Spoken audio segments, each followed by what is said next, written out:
सह नो भुनक्तु सह वीर्यं करवावहै तेजस्विनावधीतमस्तु मा विद्विषावहै। ओम शांति शांति शांति। वैदिक जीवन पद्धति की इस कक्षा में आप सभी का हार्दिक स्वागत है, अभिनंदन है।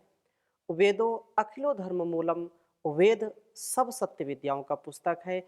वेद का पढ़ना, पढ़ाना, सुनना, सुनाना तथा मनसा वाचा कर्मणा अपने स्वभाव में लाना हम सभी श्रेष्ठ जनों का, आर्यों का परम कर्तव्य है। हम निरंतर ऋग्वेद का स्वाध्याय कर रहे हैं और नौवें मंडल का स्वाध्याय चल रहा है। वास्तव में हम सब उस परम पिता परमेश्वर की आज्ञा के अनुसार जब जीवन जीने लगते हैं, वैसा चलने लगते हैं जैसा उसका संदेश हमारे लिए मिला है।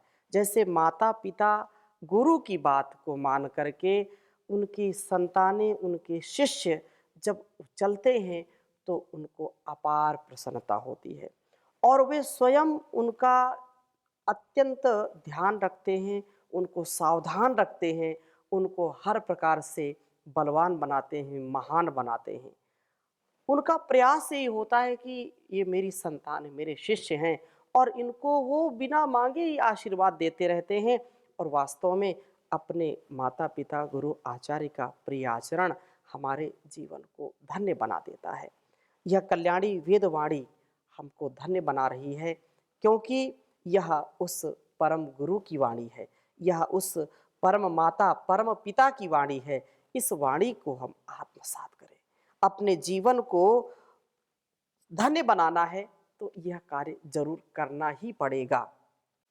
तो यह एक बहुत बड़ा कार्य है कि हम अपने व्यवहार को, अपने संस्कार को कैसे अच्छा बनाएं। तो उसमें यही बात आती है कि अपने से बड़ों की बात मानना, अपने माता पिता की बात को मानना और जो उपदेश शास्त्रों का है, वेदों का है, उसको जानना, समझना, मानना और वैसा जीना, ये बहुत महनीय कार्य है। और इसके लिए आवश्यक है कि अपने इंद्रियों पर नियंत्रण रखें, अपने मन पर नियंत्रण रखें, अपने वाणी पर नियंत्रण रखें। संयत वाक होना चाहिए, हमारी जो वाणी है बहुत संयमित होनी चाहिए। परमित बोले, यद वदामी मधुमत तद वदामी, जो कुछ मैं बोलूं मधुरता से परिपूर्ण हो। इसके लिए यह कल्याणी वेदवाणी हमको प्रेरित करती है और जो है हम ऐसे बहुत ही सुंदर जीवन जी पाते हैं और गंभीरता से युक्त होते हैं। अब यही यहाँ पर उपदेश दिया है। ऋग्वेद के 9वें मंडल के 62वें सूक्त का हमने पिछली कक्षा में स्वाध्याय किया था, पहले और दूसरे मंत्र का। तीसरे मंत्र में बहुत सुंदर चर्चा की है कि संयत वाक, वाणी हमारी अच्छी हो, इसके लिए हम अपने ऊपर नियंत्रण रखें। तो वेद मंत्र आपके समक्ष लिखता हूं, फिर चर्चा करूंगा। ओम कृण्वन्तो वरिवो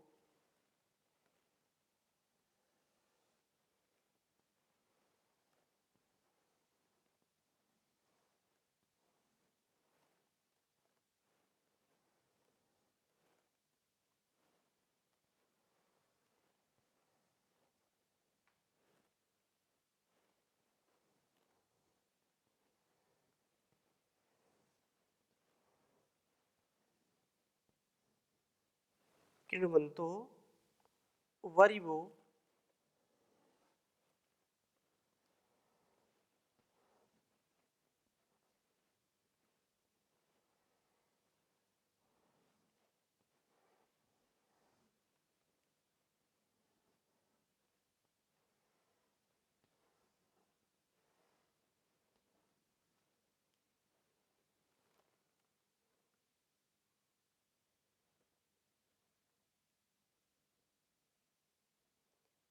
गवे अभ्यर्षन्ति।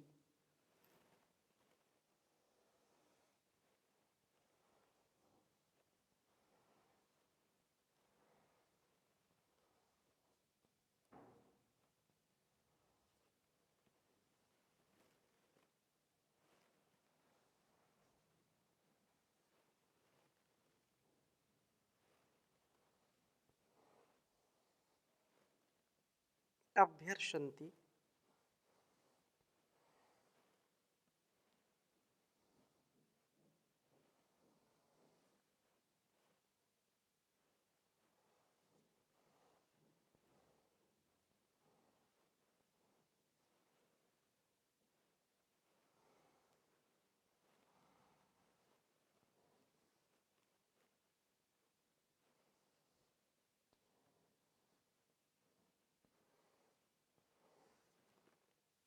गवे अभ्यर्षन्ति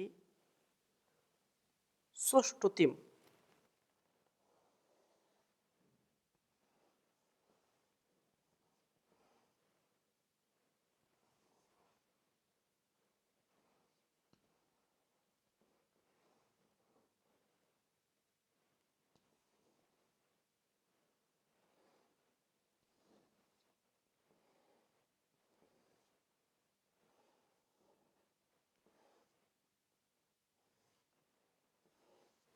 सुष्टुतिम्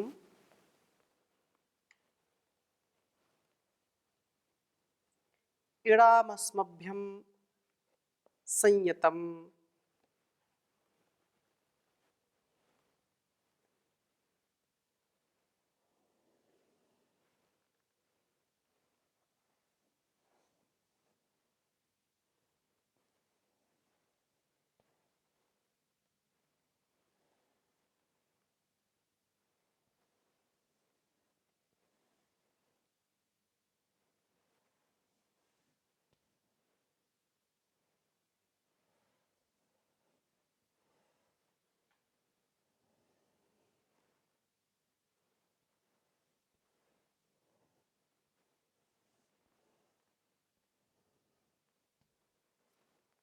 इडामस्मभ्यं संयतम्।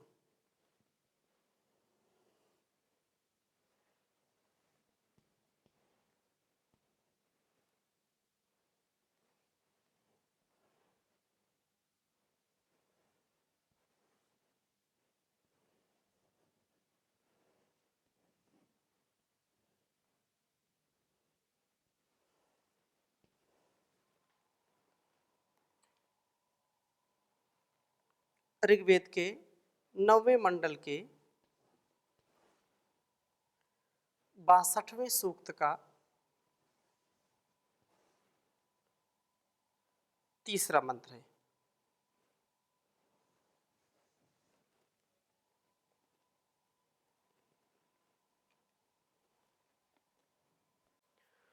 ओम कृण्वन्तो वरिवो गवेभ्यर्षन्ति सुष्टुतिम् इडामस्मभ्यं संयतम्। ओम कृण्वन्तो वरिवो गवेभ्यर्षन्ति सुष्टुतिम् इडामस्मभ्यं संयतम्। बहुत ही सुंदर चर्चा है इस वेद मंत्र में। हे मनुष्य, ये सोम जो गवे हमारी इंद्रियों के लिए, ये इंद्रियां हमारी गो कहलाती हैं, वाणी भी हमारी गो कहलाती है, पृथ्वी भी गो कहलाती है, क्योंकि ये गमनशील हैं, सब ये गति करते हैं। इसलिए ये वरिवह वर्णीय धनों को, जो वर्ण करने के योग धन है, किण्वन्तः करते हुए होते हैं। सदा इन इंद्रियों को ये उत्तम शक्ति वाला बनाते हैं। ये सोम सुष्टितिम अभिअर्षन्ति, उत्तम स्तुति की ओर चलते हैं। सुरक्षित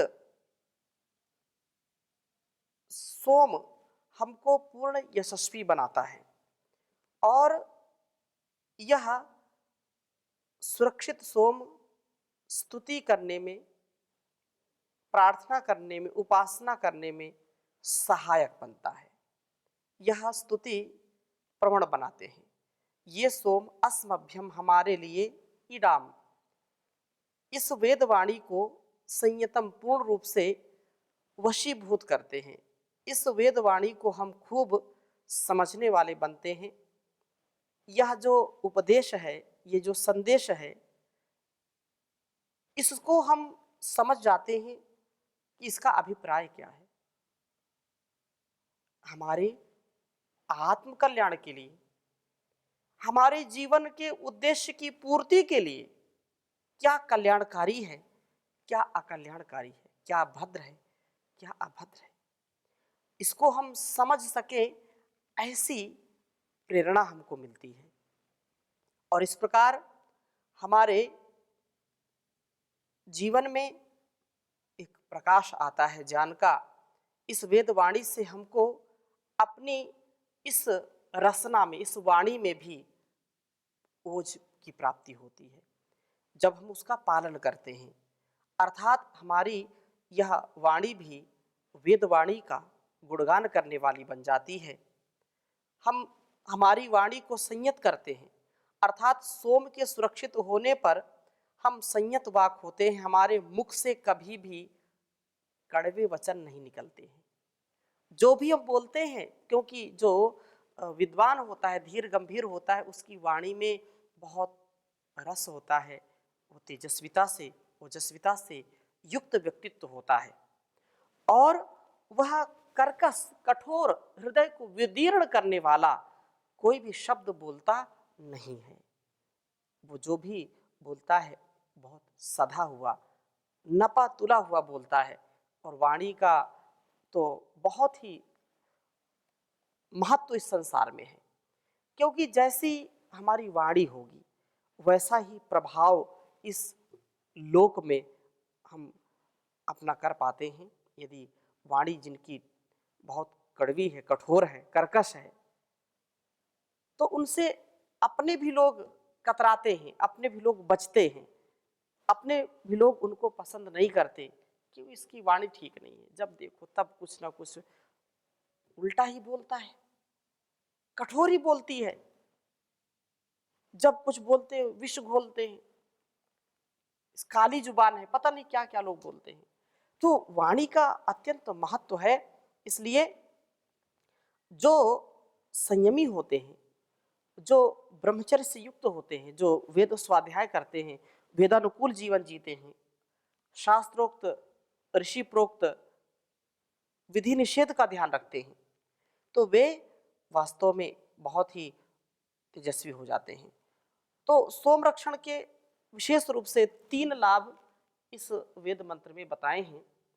पहली बात यह है कि इंद्रियों का सशक्त होना, अर्थात हम शिथिलता को प्राप्त नहीं होते। हमारा बाहुबल बहुत ही अच्छा होता है, शरीर का बल बढ़ता है, उससे मनोबल बढ़ता है, इंद्रियों का बल बढ़ता है, आंखों में रोग नहीं होंगे, कानों के रोग नहीं होंगे, हृदय रोग नहीं होगा, हार्ट के रोग नहीं होंगे, किडनी के रोग नहीं होंगे, लीवर के रोग नहीं होंगे, आंतों के रोग नहीं होंगे, शरीर के रोग नहीं होंगे। अर्थात ये हमारी ज्ञानेंद्रियां, कर्मेंद्रियां ये बलिष्ठ बनती हैं जब हम सोम का आधान करते हैं, सोम का पान करते हैं, अर्थात उसकी प्रतिष्ठा करते हैं। पूरे शरीर में ऊर्जा का संचार होता रहता है। यह अत्यंत हमारे लिए कल्याणकारी है। दूसरी बात क्या है, स्तुति की प्रवृत्ति उत्पन्न हो जाती है। यदि हम मन को शांत कर पाते हैं, यदि इंद्रियों पर नियंत्रण कर पाते हैं, इंद्रियां हमारी स्वस्थ हैं और उस स्वास्थ्य को पा करके, तन का मन का स्वास्थ्य पा करके हम ध्यान की प्रवृत्ति वाले बन जाते हैं। हमारी जो ध्यान की प्रवृत्ति है, जो उपासना, वो उपासना में मन लगता है। नहीं तो इतने हम प्रयास करते हैं, अधिकांश लोगों का यही कथन होता है, मन नहीं लगता, ध्यान में मन लगता नहीं है। ध्यान कैसे करें बता भी देते हैं, सुन भी लेते हैं, लेकिन जब ध्यान करते हैं तो मन इधर उधर भागता रहता है, इच्छा ही नहीं होती है, कुछ ऐसा कहते हैं। लेकिन वास्तव में जब इंद्रियों पर नियंत्रण होगा, मन शांत होगा, स्तुति, प्रार्थना, उपासना में मन अपने आप लगने लगता है। तीसरी बात, संयत वाणी वाला व्यक्ति बन जाता है। व्यक्ति स्त्री हो या पुरुष हो, युवक हो, युवती हो, पति हो, पत्नी हो, माता हो, पिता हो, जिनके जीवन में संयम है, संयम ही मर्यादा है। मर्यादा से युक्त जिनका जीवन है, संयम से युक्त है, अनुशासन जिनके जीवन में है, मर्यादा, अनुशासन, ये सब एक दूसरे के पूरक शब्द हैं। एक ही बात, एक ही संकेत हमको करते हैं कि जो ऋषियों का संकेत है उसको हम जिए। तो वाणी का आभूषण, सबसे बड़ा आभूषण कहा भर्तृहरि ने। बहुत सुंदर बात कही है, केयूराणि न भूषयन्ति पुरुषं, हारा न चंद्रोज्ज्वला, न स्नानं न विलेपनं न कुसुमं, नालंकृता मूर्धजाः, वाण्येका समलंकरोति पुरुषं, या संस्कृता धार्यते, क्षीयन्ते खलु भूषणानि सततं, वाग्भूषणं भूषणं वाग्भूषणं भूषणं। वाणी का आभूषण सबसे बड़ा आभूषण है।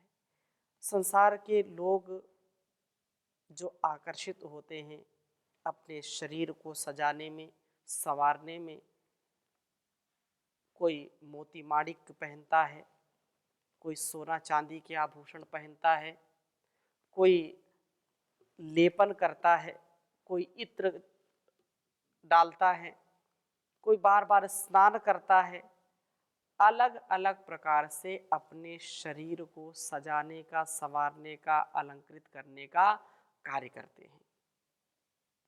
लेकिन कवि कहता है कि ये आभूषण तो क्षीण होने वाले हैं,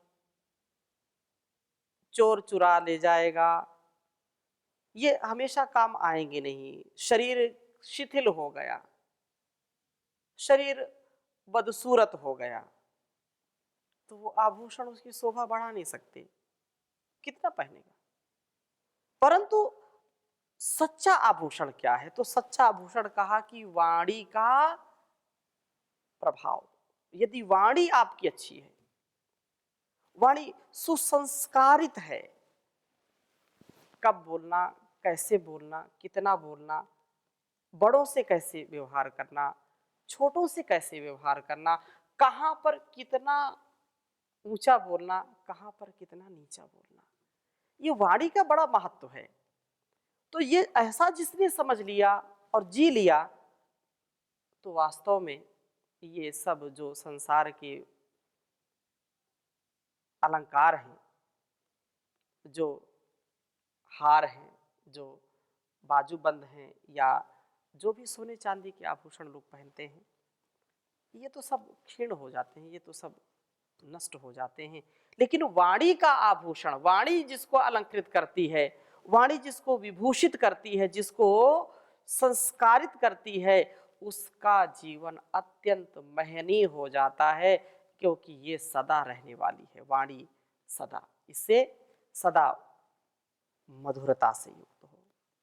सबसे मीठी वाणी बोल, यही भेंट अनमोल, न किसी को कभी भी तू सताना रे, हो लेके जग से बुराई मत जाना रे, करना सेवा सत्कार करना, दूसरों से प्यार, लेके जग से बुराई मत जाना रे, बंदे कभी बनना ना अभिमानी, ईश्वर के आगे चले ना बेईमानी, ईश्वर लेगा हिसाब देना, पाए तू जवाब तब तो तुझको पड़ेगा पछताना रे। हो लेके जग से बुराई मत जाना रे, लेके जग से बुराई मत जाना रे। तो हम वाणी पर नियंत्रण रखें। वाणी के विषय में कहा कि जिनकी वाणी तल्ख है उनसे लोग बचते हैं, अपने भी हो जाते हैं गैर। तल्ख है जिनकी जुबां, गैर भी हो जाते हैं अपने, सीरी है जिनकी जुबां। और इसलिए भक्त कबीर भी कहते हैं, ऐसी वाणी बोलिए मन का आपा खोए, ऐसी वाणी बोलिए मन का आपा खोए, औरन को शीतल करें आपहु शीतल होए। अरे कबीरा आपहु शीतल होए। ऐसा भाव हो हमारे जीवन में कि हमको एक ही बात सदा मन में रखनी है कि एक भी बार इस विधान का, इस ईश्वरीय संविधान का अतिक्रमण नहीं करना। जैसा संकेत है वैसा हम जीने वाले बने। तो यही बात इस वेद मंत्र में हमको बताई गई। चौथे मंत्र में भी बहुत सुंदर बात कही है कि आनंद व कर्म कुशलता तथा ज्ञान। कहा कि ओम आसाव्यम शूर्मदाप्यासु दक्षो गिरिष्ठाः शेनो न योनिमासदत्। कहा कि अंशु सोम असावी शरीर में उत्पन्न किया जाता है, यह मदाय शरीर में सुरक्षित हुआ आनंद की वृद्धि के लिए होता है। अपसु दक्षा यह कर्मों में कुशलता के लिए होता है। सोम रक्षण करने वाला व्यक्ति अथवा पुरुष जो भी कहें, वह व्यक्ति वह पुरुष कर्मों को कुशलता से करता है। योगः कर्मसु कौशलम, वह जो भी कार्य करेगा उसका कार्य अत्यंत श्रेष्ठ होगा। और इस प्रकार से यह सोम गृष्ठा वेदवाणी में स्थित होता है। सोम रक्षण से ज्ञानाग्नि दीप्त होती है और हम इन ज्ञान की वाणियों को अच्छी प्रकार समझने लगते हैं। यह सोम न इदानीम अब शेनहा सनसनीय गति वाला होता हुआ योनिम सारे ब्रह्मांड के प्रभव रूप प्रभु में आसदत आसीन होता है। हमें प्रभु को यह प्राप्त कराने वाला बनाता है। यह सोम के रक्षण से ही तो उस सोम की प्राप्ति होती है जो संपूर्ण जगत का सोम है, संपूर्ण जगत का जो कारण है, जो तेजस्विता से युक्त है, प्रकाश से युक्त है, प्रकाशकों का भी जो प्रकाशक है।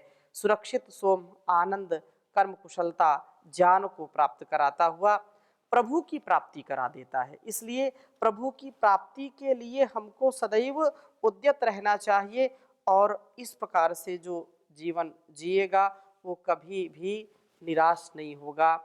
मगन ईश्वर की भक्ति में अरे मन क्यों नहीं होता, पड़ा आलस्य में मूर्ख रहेगा कब तलक सोता। जो इच्छा है तेरे कट जाए सारे मैल पापों के, प्रभु के प्रेम जल में क्यों नहीं अपने को तू धोता है।